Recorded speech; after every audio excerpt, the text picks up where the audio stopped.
নমস্কাৰ বন্ধু বান্ধৱীসকল আজি আলোচনা কৰিম তোমালোকৰ আগত সেকেন্ড সেমিষ্টাৰৰ subject MDC humanities and social সায়েন্সৰ চেপ্টাৰ নম্বৰ 2 সংবিধান নাগৰিকত্ব আৰু যুক্তৰাজ্যবাদ। এই চেপ্টাৰত তোমালোকৰ 1 আৰু 2 মাৰ্কৰ কোৱেশ্চন আনসাৰ আগতে ডিসকাস কৰিছো। তো এই চেনেলত পাই যাবা, নহলে ভিডিও ডেসক্ৰিপশনত লিংক দিয়া আছে, তো লিংক যাই তোমালোকে 1 আৰু 2 মাৰ্কৰ কোৱেশ্চন আনসাৰ চাব পৰা।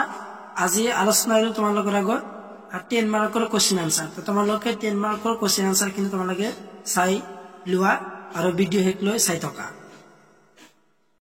তো তোমালোকৰ কোৱেশ্চনটো হল যে প্ৰশ্ন নম্বৰ 1 ৰচনাধৰ্মী প্ৰশ্ন উত্তৰ 10 মাৰ্কৰ কোৱেশ্চন বিলাক। প্ৰশ্ন নম্বৰ 1 যে সংবিধান কাক বোলে? আধুনিক ৰাষ্ট্ৰত সংবিধানৰ গুৰুত্বৰ বিষয়ে আলোচনা কৰা। এটো চাই যাবা।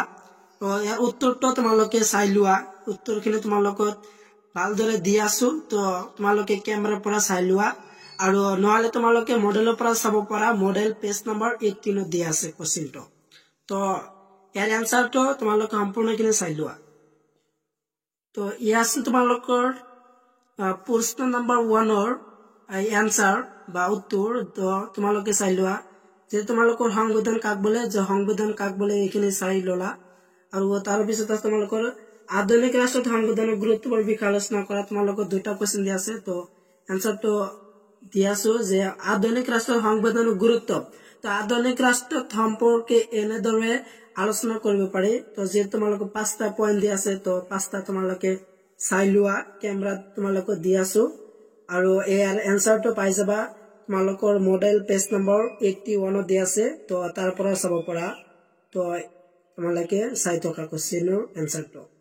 তো নেক্সট কোৱেশ্চন আছে। তো নেক্সট কোৱেশ্চনটো হল যে তোমালোকৰ কোৱেশ্চন নম্বৰ 2 যে ভাৰতীয় সংবিধানৰ প্ৰস্তাৱনাৰ প্ৰকৃতি সম্পৰ্কে আলোচনা কৰা। এইটো তোমালোকে এক্সামৰ কাৰণে চাই যাবা, যেহেতু তোমালোকৰ এক্সাম অহা মাহত 24 তাৰিখত আছে এমডিসি এক্সাম। এই এক্সামৰ কাৰণে এই বিলাক কোৱেশ্চন ইম্পৰ্টেন্ট হয়। তো ইয়াৰ এনসাৰ সেই পৃষ্ঠাত আছে। তো নেক্সট খিনি তোমালোকে চাই লোৱা এনসাৰ।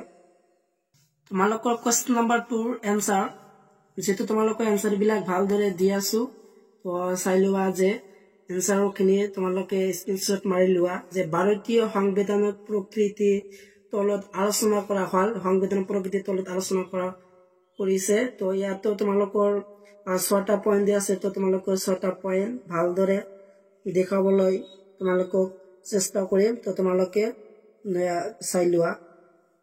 আৰু আছে 2টা পইণ্ট, তো 2টা পইণ্ট তোমালোকে চাই লোৱা। তোমালোকৰ কোৱেশ্চন নম্বৰ 2 2টা পইণ্ট চাই লোৱা।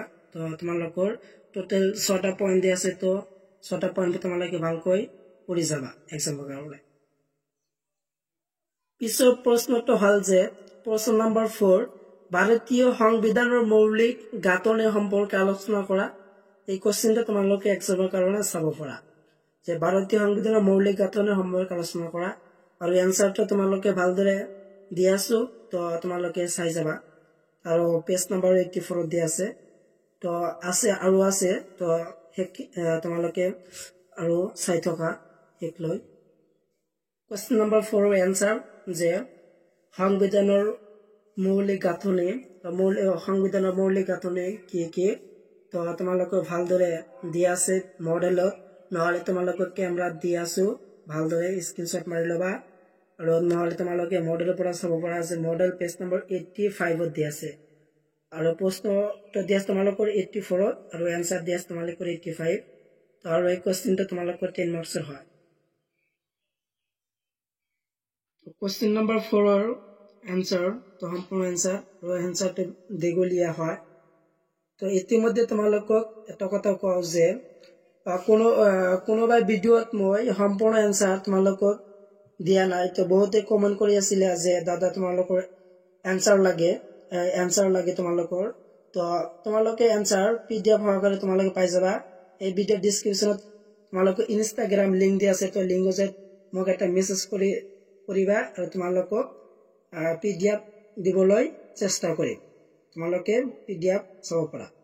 ইনষ্টাগ্ৰাম লিংক দিয়া আছে, তো লিংকত যাই মোক এটা মেছেজ কৰি দিবা আৰু তোমালোকক PDF সহকাৰে সম্পূৰ্ণ সাবজেক্টৰ তোমালোকৰ কোশ্চেন আৰু এনসাৰ দিম তো নেক্সট প্ৰশ্নটো হল যে প্ৰশ্ন নম্বৰ 5 নাগৰিকত্বৰ সংজ্ঞা দিয়া নাগৰিকত্বৰ লাভ কৰাৰ উপায় আৰু নাগৰিকত্বৰ লোপ পোৱা কাৰণসমূহ আলোচনা কৰা এই কোশ্চেনটো অত্যন্ত গুৰুত্বপূৰ্ণ হয় পৰীক্ষাৰ কাৰণে ফাইনাল এক্সামিনেশন 2024 তো পৰীক্ষাৰ কাৰণে ভেৰি ইম্পৰ্টেন্ট তো ইয়াৰ আনসাৰ কিন্তু তোমালোকে চাই লোৱা আছে নাগৰিকত্বৰ সংজ্ঞা দিয়া তো সংজ্ঞাখিনি তোমালোকে চাই লোৱা আছিল সংজ্ঞা আৰু তাৰ পিছত আছে যে তোমালোকৰ নাগৰিকত্বৰ লাভৰ উপায় তো নাগৰিকত্বৰ লাভৰ প্ৰদান উপায় হৈছে দুটা তো প্ৰথমটো হল যে জন্মৰ দ্বাৰা আৰু দ্বিতীয়টো হল যে দেশীয়কৰণৰ দ্বাৰা তো তোমালোকৰ প্ৰথমটো হল যে জন্মৰ দ্বাৰা খিনি তোমালোকে চাই লোৱা আৰু দ্বিতীয়টো হল যে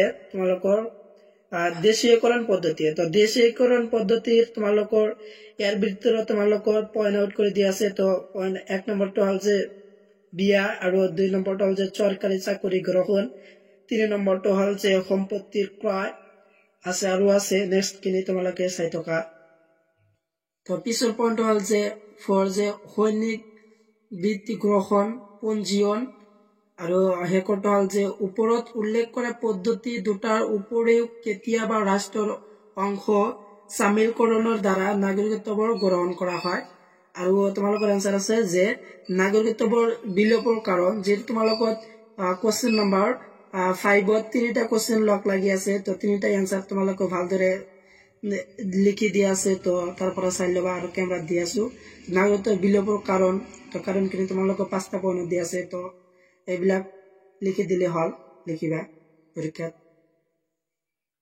তোমালোকৰ আন এটা গুৰুত্বপূৰ্ণ প্ৰশ্নটো হল যে প্ৰশ্ন নম্বৰ 7 যে হু নাগৰিকৰ গুণসমূহ কি আলোচনা কৰা এক্সামৰ কাৰণে এইটো গুৰুত্বপূৰ্ণ হয় এই কোশ্চেন বিলাক তোমালোকৰ এক্সামত আহি থাকে তো ইয়াৰ আনসাৰ কিন্তু তোমালোকে চাই লোৱা তো হু নাগৰিকৰ গুণসমূহ তো গুণসমূহ তোমালোকৰ ইয়াত ভালদৰে দিয়া আছে তো তোমালোকে চাই লবা আৰু মডেল পেজ নম্বৰ 89 ত দিয়া আছে তো তাৰ পৰা চাব পাৰা হু নাগৰিকৰ সম্পূৰ্ণ আনসাৰ গুণসমূহৰ আনসাৰ তো সম্পূৰ্ণ আনসাৰ খিনি তোমালোকে চাই লোৱা তো নেক্সট প্ৰশ্ন হল যে প্ৰশ্ন নম্বৰ 12 গণতান্ত্ৰিক ৰাষ্ট্ৰত নাগৰিকৰ দায়িত্বৰ বিষয়ে আলোচনা কৰা তো ইয়াৰ আনসাৰ খিনি তোমালোকে চাই লোৱা দি আছো